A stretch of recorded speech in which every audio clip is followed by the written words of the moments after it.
Almost forgot. Welcome to June 1st, 2022. I'm Kurt, and this is my daily Good Life meditation. I'm feeling a little more rested. I did get up a couple of times through the night, but overall I feel like the sleep was pretty sound. I was careful to get to bed at the usual time. I'm not sure what's different. Nothing's really changed at work. It's funny. When I set to bed, I kind of set to bed with a resolve. I stopped to talk to Yumiko and I said, let's both sleep well tonight. One thing that's different is, okay, this is probably it. So I had an exciting thing. Oh, by the way, this is the Good Life meditation. This is something I do every day at dawn to remember what's important to me in terms of life objectives and principles, and to check how I'm doing applying these to every day.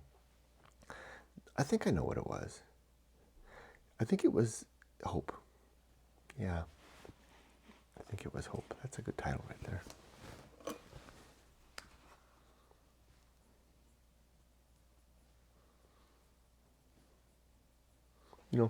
Life, I want to get a circle for yesterday. Life tends to devolve. Maybe that's too harsh a word. Down to the, hi dogs, down to the routine. And the routine gets tedious, even if it's a good life, even if it's a good routine, a routine of gaining means. What do I mean by that? A routine that helps you to get ahead, it's still a trudge, right? I mean, even if you were, whatever it is, if you were making widgets and getting the good value for the widgets, you're still making widgets all day. And I make widgets all day.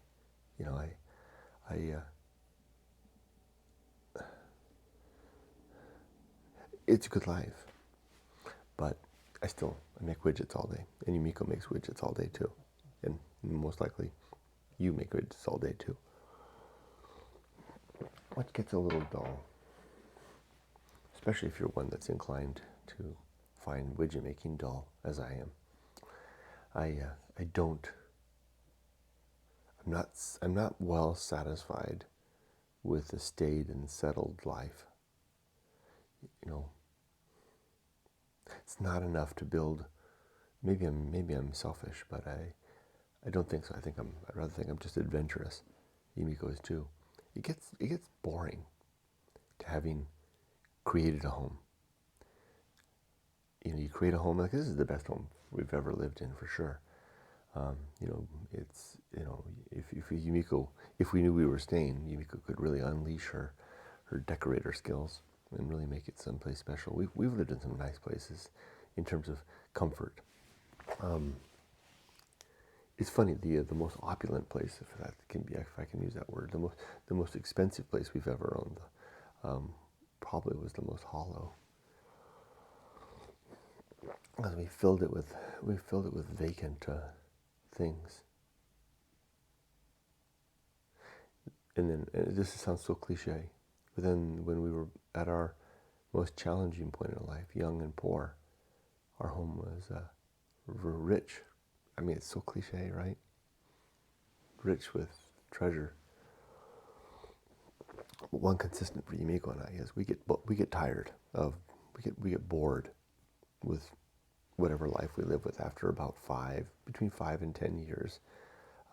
We're ready for a new life. And we hit the reset button, and we don't just tap that button. We slam that button. I mean, we get rid of everything. We boil everything down to suitcases and start over someplace new and interesting. It's been the underlying theme of our life. It's been our great life adventure. It's the experience and routine that creates the margins between each chapter of our life, the transitional element. It's key to our living, in fact. So I think I know why I slept well last night was a little bit of hope, because not hope to escape this life. This is a fine life, but hope for the experience of another transition and a new chapter. Yumiko and I were at lunchtime. Her cousin had sent us a link to a website at Shizuoka City that shows about home buying in that area, and there was a section in there for old homes that were nobody really wanted, that were at a bargain price. I mean, deep bargain. We're talking hundreds of dollars, not thousands or 10,000s or hundreds of thousands, but hundreds of dollars when you convert it. Like Ichiman Gosen, which is like $117 for the one we found, which I recognized. I was browsing through it. I went, hey, I know that house. And so I posted about it yesterday. And in writing the post on Facebook, I kind of told the story of that's what did it. Because I took the story, which was just electrical impulses in my head, and I pulled them out of my head and put them down. And it told a tale of potential. Because that house is right across the street from a bus stop, which is the second to last bus stop in those mountains, which bus line leads all the way back to Shizuoka City, Machi downtown area, where the bus terminal is in the same terminal as the JR train station line, which is where the Shinkansen stops. And I pictured a whole picture in my head, and Shizuoka, where Yumiko's family lived and where we raised Emily, is on the line that leads from Tokyo down to Kyoto. So tourists coming to Japan usually might be their itinerary, very common, fly into Tokyo, spend a day or 2 or 3 there, then get on the bullet train, take the bullet train down to Kyoto and have experiences in Kyoto and Nara and maybe Osaka, and then maybe fly out from there, from the airport in that area. You see a lot in that tour. It's a very common tour route. Shizuoka City is almost midway between, it's not quite midway, maybe 1/3 of the way through from Tokyo to Kyoto. And guess what? There's a bullet train stop in Shizuoka. It's only about an hour and a half, maybe, about 90 minutes from Tokyo. So I had this picture in my head of tourists coming, this is an Airbnb idea, tourists coming from abroad, spending time in Tokyo, getting the bullet train ticket from Tokyo down to Kyoto, but instead of going directly all the way through, stop in Shizuoka City, get out of the bullet train, literally walk downstairs, get on a bus, and take a bus high up into the mountains, and at that bus stop at the bus stop, get off the bus, and right across the street is the little house. And I thought, what if I was to convert that house, buy that house? It's $117. Property taxes are less than $2 a year. What if I was to buy that house, gussy it up a little bit, make it livable as an Airbnb, and then list that place, and people could have that adventure of stopping in Shizuoka, finding their way to a bus stop, riding that long bus ride way up into the mountains. It's like a scene out of Totoro, riding up there, beautiful rivers and bridges and soaring mountains and small villages, and then spend an afternoon and a night in a small village where there's access to the river, temples and shrines, and an old graveyard to see in a small village. Foreigners are very uncommon in that area, if practically unknown. It's not far of a walk from one of the villages I featured most as my Softipapa village, the village of the Long Bear, Nagaguma. Is not far away. You could actually walk to it from this house. What an idea. And then the next day, take the last bus back, the one bus, there's only one bus a day, take it back to the station, get on your bullet train and continue on down to Kyoto and add an Inaka stage to your Japan adventure. What a fascinating idea. So anyway, that filled me with an exciting idea, promise and potential for the next stage of our life, when we next hit the reset button. All right, let's do the good life. 7 objectives and 30 principles as follows. Oh, otherwise, I did good today. Wait, I forgot to mention that. Otherwise, I did good today and yesterday. In terms of work, solid day of work, got a lot done. No real challenges or issues. There was one, but I won't talk about it. Just because You never know who's watching. And it's not that I'm gossiping or I'm talking a bit about anything, but it just kind of reveals we all have our internal challenges to face, and it has an internal challenge relative to others that I would rather just keep as an internal challenge. It was successfully executed, maturely performed, but I don't need to go into details. But I did it yesterday, and I'm pleased with how that turned out. You know, if that doesn't sound too self-congratulatory. But that's what this is about. This Good Life meditation is about finding the challenges and the problems, working through how I did and how I could have done better if I didn't do as good as I could have done. And I think I did good on that one, but I just won't give any details. So there's that. So the next is my 7 objectives. Number 1 is to be always ready to die, just to have everything in my life ready to go. My relationships, my life affairs, all my papers, my account, business, my bank accounts, my last will and testament, etc., etc. Also, my relationships in good order. Everybody that I know, everybody knows that I care about them or I love them, and I don't have any unfinished business in terms of the people in my life. And I don't think I do. Even my mom, who's always been a challenge to have a relationship with her. I don't have any unfinished business with her either. I've done everything I can to have that relationship. That's all I can do. And keep on trying, which I will do. Okay, next is, so that, and my life's work. The book is complete, Going Alone is done, yeah. Next is, number 2 is to make good and effective use of my time, and not be wasting my time. I'm doing a very good job with my time, especially lately. Number 3 is to develop and maintain good and sound life principles. That's the 7 and 30, and I am. Next is to cultivate good emotional reactions, to react well to especially the unexpected circumstances of life. I think I'm doing good. In the last 24 hours, didn't have anything that ambushed me or even challenged me in that regard. And then to perform good actions, just to do good things throughout the day. And then to recognize my true limits and my true opportunities. Let me ask myself, is this a true opportunity? Well, it is, this house thing. I think I actually could do that.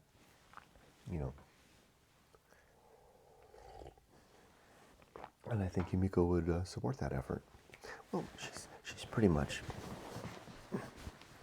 we're going to live on a fixed income, so we just have to live within our means, right? But I have no problem with getting a job of some sort, even teaching English, whatever. I think it would be a little bit different if it would change the chemistry and everything. Working when I know I didn't have to work, right? Because I'll have my pension, and I'll have my savings, my pension, my savings, and eventually Social Security will chip in, and between all of that, and we'll have a good retirement living. It won't be extravagant, but it will certainly be more than enough to get us by. Especially if we can buy a house outright, which we plan to do. So with that, if I do work to support a project like refurbishing an old house, it'll be different. It'll be different to work. Well, a couple of things would be different. A couple of things are big differences. One is knowing that I don't have to work to keep the food on the table. That's one thing, right? You don't feel bound or trapped to it. So the other thing that's different is the same experience that I had in my last job when I went to work for Ventura. It was a hard, difficult 2 years. Not just because it was a hard, difficult place to work. It was harder than Riverside, insofar as just change. It was Riverside, the place that I work now, is more stable. Very stable systems. It's a bigger organization, right? So it was like being on a big ship sailing across a rough sea, right? It was ship rocked, like this. But Bicubina Ventura was a smaller organization. It was like sailing on a sailing ship in that same rough sea, lashing things and the waves coming over the side and crashing through the ocean. So, I mean, it was to be expected, right? If you can cross an ocean in a smaller ship, you need to expect to be tossed around and to every now and then get sick and vomit over the side and to be afraid for your life, right? So it's not that that place was the worst place. It's just that it was what it is, or it is what it is. That's all. And I discovered that at this point in my life, I'm closing in on 60. I mean, those small organizations like startups are the same way. Private sector startups are like small ships in a great sea as well, even more so, right? Or maybe dinghies in a sea. And I've done that too. That's a young man's game, young woman's game. I'm too old for that now. I'm just tired and I don't want to play. I don't want to do that anymore. So I found my way back. The same thing, and I'm really glad that I did, because the job that I'm back at Riverside, I really love being here. Largely because I've been someplace much harder.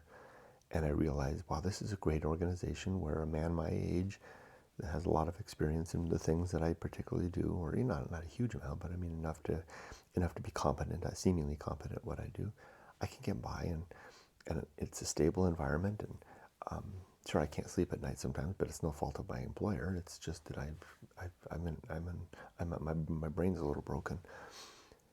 I really do appreciate it. I show up at the meetings in my new job. I'm genuinely happy. I genuinely enjoy what I do. I mean, it's work. It's hard. I wouldn't want to do it if I didn't have to do it. But there's a kind of an appreciation there for the experience of having gone to the other place. Now, coming to America is the same type of a thing. America is it's not like Japan. Japan is a more settled place, more mature, far older, a lot. And I struggled when I was in Japan. I was a younger man. I struggled the way that I struggled at my current job before I left and went somewhere else, right? I basically didn't realize how damn good it was, how good I had it. Now, having come back to America, I mean, it'll be at least 10 years before we go back again. And all the topsy-turvy, we live in Southern California. It's a rat race. I mean, it really is. And I can go back to Japan and not be in a rat race. That's just basically what it is. So I'm grateful for that experience. So how did I get on there on the terms of true limits and true opportunity? I really got off on a tangent. So it is within my limits, I think, to be able to buy a place like that in the mountains and to build it up, especially even if that's how I got there, even if I have to work. So even if I have to go back to Japan and I have to have a side job to have money to pay for all the refurbishings of the house, I think I can do that because I'll have been through the other side, right? And it won't be like working to put food on the table. It'll be working to have fun. And you can see that this dream is kind of not overwhelming me. And it's not that I want to necessarily run away from all of this. This is a good life. It's a very comfortable life. But I've done this life enough. It's 8 years.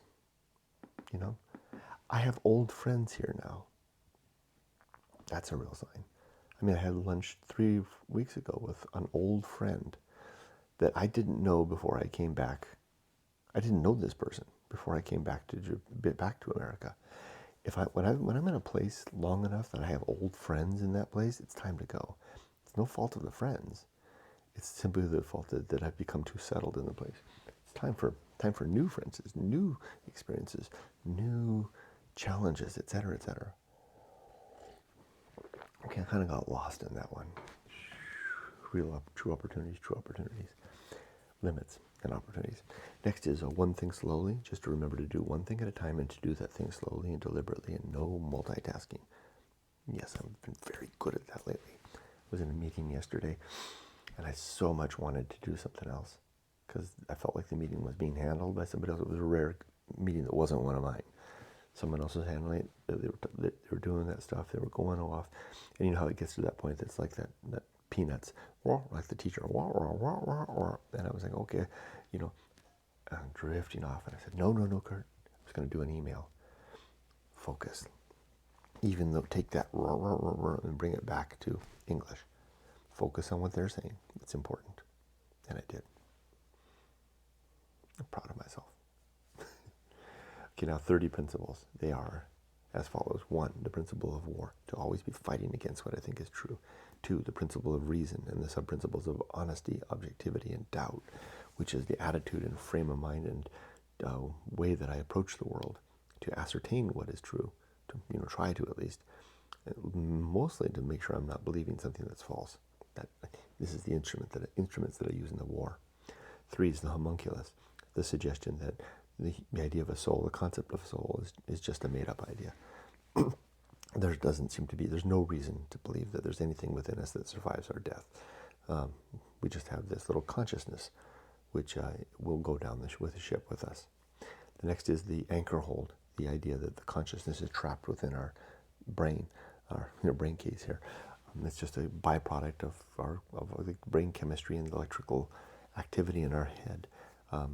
You can say that there's something more to it, but you have all your work cut out for you. No one's been able to show in any way that there's anything more to us than biology and energy. Next comes the home of good and evil, the idea that right and wrong are mere opinions that we hold, that there is no good and evil pervading the universe, and certainly no reason to think that there's any lawgiver out there that's prescribing right and wrong. We're kind of stuck on our own, figuring that messy puzzle out and applying it and seeking after justice. It's a hard adult challenge, but one we have to face and not turn our eyes to the sky and hope for some grace. It's a nice idea. Is it a nice idea to wish for prescriptions of authority from on high, or is it a still nicer idea, if not a harder one, to say that it's up to us to figure this out, to make what's right. Next is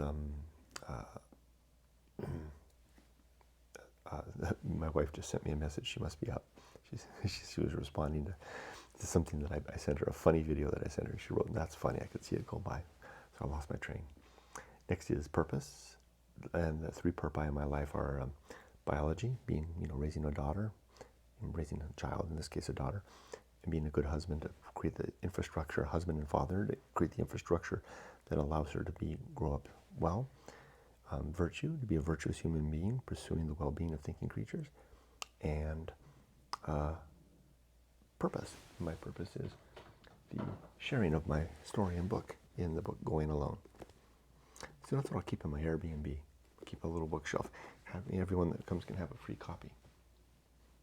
Although lately the copies in my little desk over here, where I ship them out, I didn't do it on this one, but I illustrate this whole section here with a desert scene, and then I'm starting to illustrate through the book. So when I send it to somebody, they get it. It's got art in it, one-of-a-kind art, from the author. Well, they're probably looking at that going, "Why did this guy mess up my book?" But I think it kind of makes each book kind of a one-of-a-kind in that way. Next is atomic principle. Everything is bits and pieces, flowing and changing and forever transforming. Principle of nature. Everything has some particular nature, and it's good to recognize what that is, and to live according to it, or to expect it to have its nature, including people. And then the pirate ride, the suggestion that free will is an illusion, a very convincing one, but an illusion nonetheless. We think we were making decisions on our own, but the universe has got a lot to say about that, maybe everything to say. And then maturity and the sub-principles of wisdom and fortitude. And then the social principle, we are social creatures, we need each other. Public speaking, the reminder to use few words, deliberate words, carefully chosen words, and to, not showy words, but appropriate words. And then, but to have a big vocabulary so that you can understand big reading, big reading is important. A reading that's hard, reading where you have to assemble the ideas that in the books that you're reading, not just reading that's one scene after another. That's entertainment. Big reading is the reading that twists the brain and helps to create new superstructures of ideas in the head. That's the type of reading that you need to be armed with a really good vocabulary to have. And then lastly, to never ever gossip. That's the other part of the principle of public speaking. And then temperance, reminder to be careful about my consumption. Consume just appropriate amounts of everything, including consuming life, work and play, etc. And then the horror show, a reminder that life is an absolutely terrible, terrifying, terrible, horrible place. There's just all kinds of awful stuff happening to everybody at various times. And if it's not happening to you and me right now, just give it some time. It's coming for us. We all get it in the end. It doesn't mean that we have to live in despair or cowering under the covers. It just means we have to recognize that that's the case and do what we can to help others who are going through this who are suffering the horror, and to be prepared to suffer it ourselves. And then comes the principle of that which must be borne, carried. What we have to carry is the fact of the horror show for ourselves and others, and the responsibilities that we've onboarded, particularly once we decide to marry and have children. We take on responsibilities that we can't get away from, really, for the rest of our lives. Well, especially once she tells us that she's pregnant, there's at least half our life dedicated to that little person or peoples. This is what must be born. What must be carried through thick and thin, for better or for worse, for rich or poor, till death do us part. Okay, after that which was born comes two principles: distraction and agency in the great indifference. Distraction is what we do so that we don't have to face the fact that it doesn't seem like there is any God. Boy, we've got those thoughts in our head. We're convinced in our heart that God's there. But if you really face it down, if you really look hard, the knock at the door of the universe, it's empty. There seems to be nothing out there. Probably what you're hearing answering back is an echo of your own voice. At least that's been my experience. And no one has been able to demonstrate anything otherwise. So my suggestion is to recognize that fact, face down the fact that we are alone. But we do have one another. We do have our society and our families and our communities. Doesn't mean we have to despair. We can make a good life in spite of the fact that there's no one looking after us, that we won't survive our deaths, that we won't see one another again in afterlife, and that nothing but an eternity of oblivion is what waits for each of us. That's the great indifference. Next comes the best seat in the house, a reminder to not want to be anyone else, be anywhere else, or be doing anything else, but to be okay with who I am, where I am, and what I'm doing right here, right now, right when, right who. Next comes the path of wildness. It's a way forward. It's a way to push through, to break out of a paradigm, to destroy a current paradigm, take it to pieces, and move forward into a new life. To do that, we have to have a dream, and then we have to have the resolve to make a decision to pursue that dream. It may be the wrong choice. It may lead us to ruin, but there's something to be said in ruin. There's something to be said in being destroyed. Yeah. There's even something to be said in dying for that aim. That may be a little more than I'm willing to take on right now this morning, but there's something to that. Don't worry, it's not, there is such a thing as a noble death, right? Did Chris, I guess I'm going down that road just a bit. What was that guy's name from Into the Wild? Chris Chandless, whatever his name was. It was a foolish death. It was a tragic death, but also there was something to his death.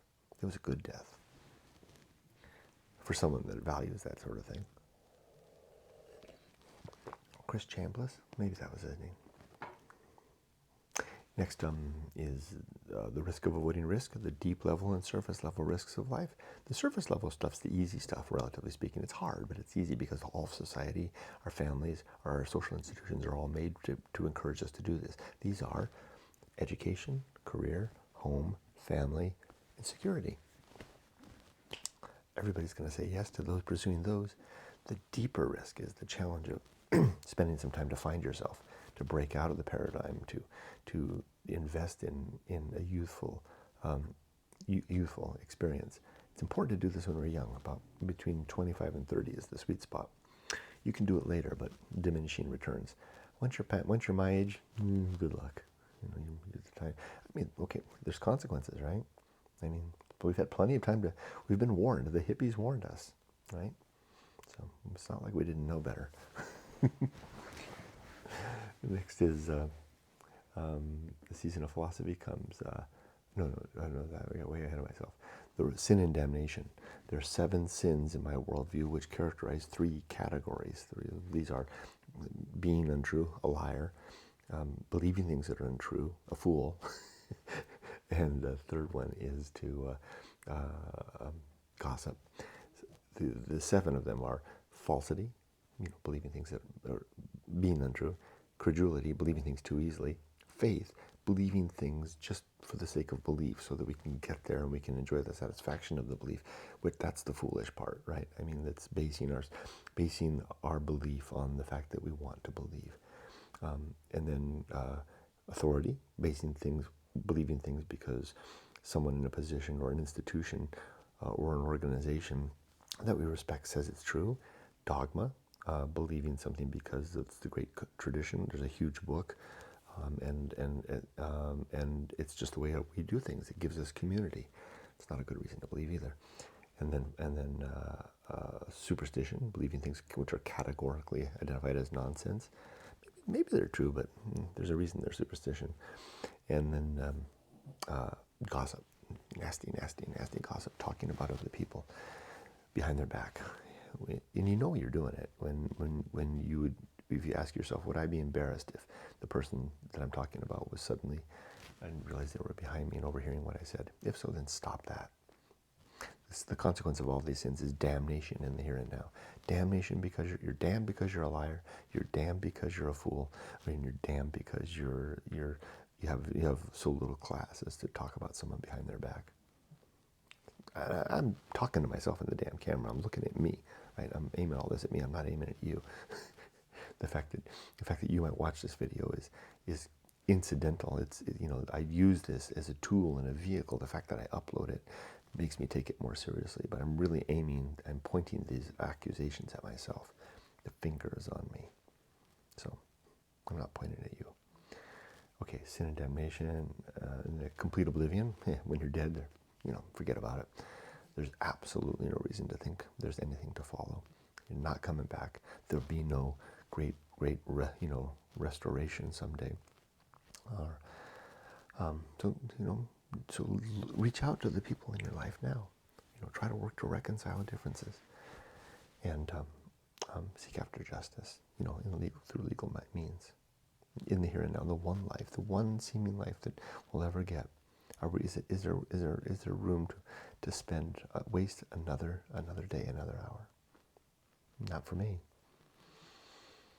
Okay, a great life adventure is one or more experiences that forms a centerpiece experience in our life. And then the season of philosophy, a time to record what we've learned along the way. Keep the pen and paper handy. I keep it right there over on my journaling desk, which is also my shipping desk. The journal's open right now. The pen is laying right there. As soon as the thoughts come, I write them down. And then after the season of philosophy comes the bullseye aim, shooting for the mark but usually missing. The uphill climb, steady uphill climb in life. Nothing is enough, reminder to get by with less. Kind of like temperance, but a little bit different. Temperance says controlled consumption. Nothing is enough says bring it down to the bare minimum. And then finally, the principle of fun, a reminder to have fun in the here and now, but also enjoy the hope of the future, as I'm doing right now, hoping for the future that's going to be fun moving back to Japan. That's one of the reasons I slept better last night.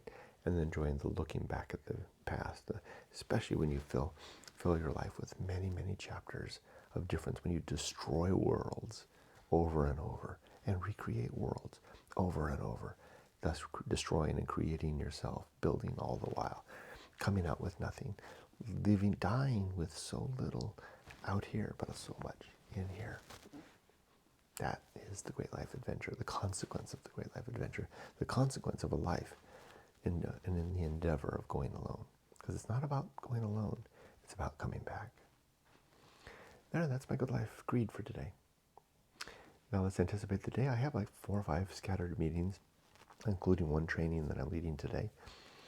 It's going to be a good day. And we're going to finish up one important document for one of the teams. I need to work on some of the things, and I'm going to get out a couple important correspondences. I think I've got it all in hand. I think I'm ready for the day. Now it's time to hit the stop on the video. I'll go over, read my Bible. I think I'm on Isaiah 37 today. Then I'll go downstairs, feed the dogs, feed myself, change into my work clothes, and get started. Remember, be safe, but not too safe. Take care.